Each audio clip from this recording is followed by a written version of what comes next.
ইয়াৰ কাৰণে মই ধন্যবাদ যাচিব বিচাৰিছোঁ আপোনালোকৰ যোগেদি আমাৰ BTCৰ চিফ সন্মানীয় BP বৰ সভাপতি ছাৰ হাগ্ৰামা মহিলাৰী ছাৰক মই ধন্যবাদ যাচিছোঁ। যিহেতু মই নিখিল বড়ো ছাত্ৰ সন্থা ইউনিট আঞ্চলিক জিলা আৰু চেণ্ট্ৰেলত এটা টাৰ্মছ মই 2 বছৰ তাতে সময়খিনি দিলোঁ। তাৰপিছত মই ফৰ্মেলিভাৱে মই ৰিলিজ লেটাৰ দি পেলাই মই ৰিলিজ লোৱা হৈছে আৰু চেণ্ট্ৰেল এপছতো মই দতমা যিহেতু চেণ্ট্ৰেল এপছৰ কনফাৰেঞ্চ হৈছে তাতে মই ওলাইছোঁ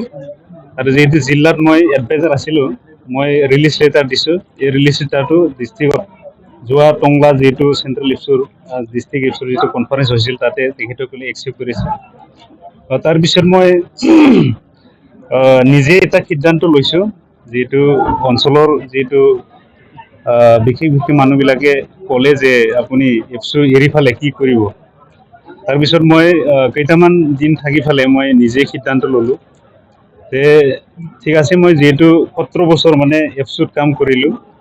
এই 17 বছৰ এপছৰ কাম কৰাৰ পিছত মই জীৱনত এটা ৰাজনীতি সোমাই পেলাই মই ৰাজনীতিৰ কিবা শিকি যাম বুলি মই সিদ্ধান্ত লৈছোঁ আৰু সেই মৰ্মে মই যিহেতু আগৰ পৰাই মই অবজাৰ্ভ কৰি আছিলোঁ ৰাজনীতি কোনটো দলত মই জীৱনত যিহেতু ফাৰ্ষ্ট মই ৰাজনীতি কৰিম এইটো চাই মই সিদ্ধান্ত লোৱা হৈছে। যোৱা 11 তাৰিখে মই চিৰাং কাজলগাঁও যিহেতু BPF দলৰ CWC মিটিং হৈছিলে তাতে মোৰ জইনিংটো হৈছে। ইয়াৰ কাৰণে মই ধন্যবাদ যাচিব বিচাৰিছোঁ আপোনালোকৰ যোগেদি আমাৰ BTCৰ চিফ সন্মানীয় BP বৰ সভাপতি ছাৰ হাগ্ৰামা মহিলাৰী ছাৰক মই ধন্যবাদ যাচিছোঁ কাৰণ মোক এটা BP বৰ সদস্য হিচাপে অন্তৰ্ভুক্ত কৰি লোৱাৰ কাৰণে আৰু চেণ্ট্ৰেল BPFৰ সকলো বিষয়ববীয়া ডিষ্ট্ৰিক্টৰ বিষয়ববীয়া ব্লকৰ আৰু প্ৰাইমাৰীৰ BPFৰ বিষয়ববীয়াসকলক মই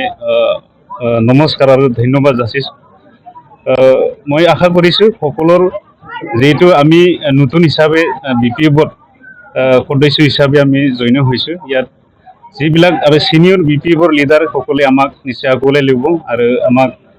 শিকাই লৈ যাব এইটো মই আশা কৰিছোঁ আৰু বিশেষ মই ক'বলৈ বিচৰা নাই যিহেতু এটা মই দেখিবলৈ পাইছোঁ যিহেতু BPF এটা শক্তিশালী এটা দল। যোৱা BTCৰ ইলেকশ্যনত আমি সকলোৱে গম পাইছে যিহেতু অকলে BPF দলে 28খন জিকিবলৈ সক্ষম হৈছে আৰু আহি থকা দিনবোৰ যিহেতু এতিয়া বিধানসভা ইলেকশ্যন আহি আছে ইয়াতো মানে কোনো মানে BPFৰ কাৰণে চিন্তা কৰিব লগা নাই কাৰণ NDA হিচাপে যিহেতু 15টা আমাৰ BTC অঞ্চলত বড়োলেণ্ডৰ যিহেতু সমষ্টি আছে এই NDA হিচাপে 15টা খেলিব আৰু 100% 15টাই জিকিব এইটো কোনো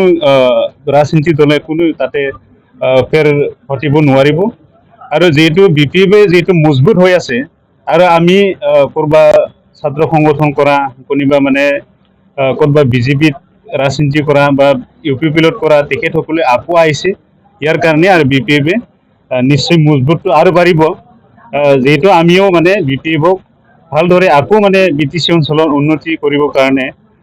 শান্তি আনিবৰ কাৰণে ভালদৰে কাম কৰাৰ আকৌ মানে মজবুত হওক হাগ্ৰামা ছাৰৰ যিহেতু চৰকাৰ ইয়াৰ কাৰণে আমি তাতে সুযোগ কৰিছোঁ। Thank U.